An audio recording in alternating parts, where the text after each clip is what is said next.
Kajian Pemilu dan Demokrasi. Konsep dan teori tentang pemilu dan demokrasi.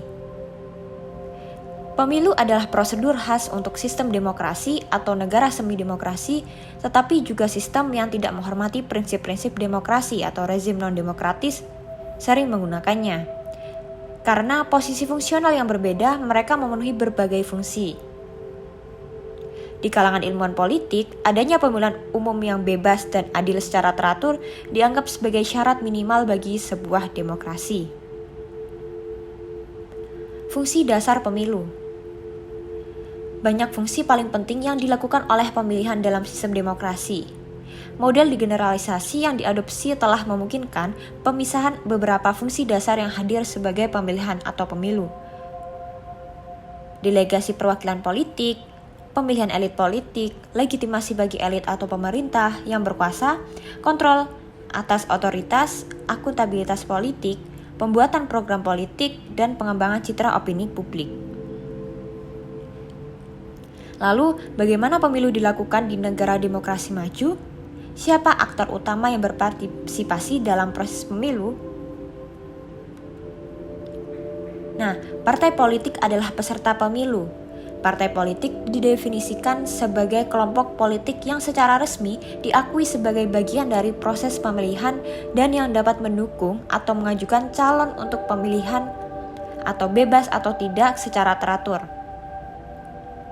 Huntington, partai politik atau sistem kepartaian dan pemilu digunakan sebagai ukuran konsolidasi demokrasi suatu masyarakat. Sebagai standar eksternal, ada kriteria 2 putaran. Seperti yang dikatakan oleh Huntington. Tantangan. Negara-negara di seluruh dunia berbagi tantangan dalam memenuhi standar internasional integritas pemilu. Ada malpraktik paling terang-terangan yang digunakan oleh para penguasa, termasuk memenjarakan para pembangkang, melecehkan lawan, memaksa pemilih, penghitungan suara, dan akhirnya jika kalah secara terang-terangan mengabaikan pilihan rakyat.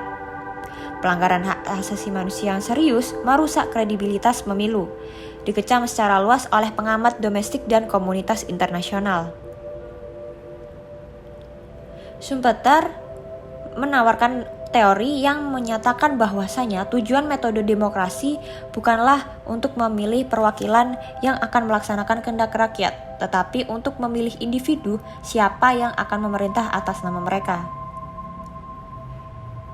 Robert Dahl memaparkan definisi konsep demokrasi yang lebih sempit dibandingkan Schumpeter. Dahl menyatakan bahwasanya teori demokrasi berkaitan dengan proses di mana warga negara mengerahkan tingkat kontrol yang relatif tinggi atas para pemimpin. Dalam definisinya, Dahl berfokus pada proses sebagai blok bangunan demokrasi. Proses-proses tersebut antara lain meliputi pemilu sebagai komponen sentral dari kekuasaan warga negara.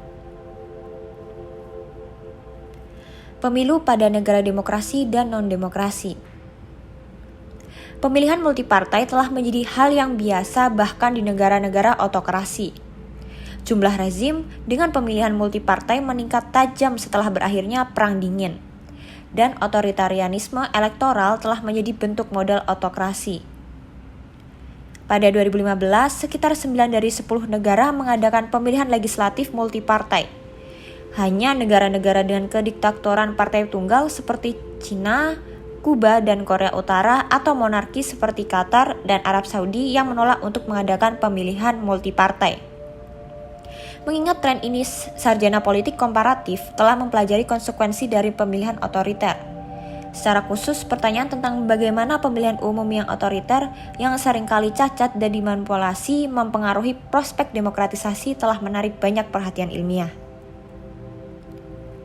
Satu kelompok sarjana menekankan kemungkinan demokratisasi melalui pemilu. Mereka berpendapat bahwasanya pemilihan bahkan ketika diadakan di rezim otoriter mempromosikan demokrasi, antara lain teori demokratisasi melalui pemilu yang dikembangkan oleh Lindbergh. Mengusulkan bahwa semakin lama serangkaian pemilu yang tidak terputus yang dimiliki suatu negara, semakin masyarakatnya akan dijiwai dengan kualitas demokrasi. Benarkah demikian?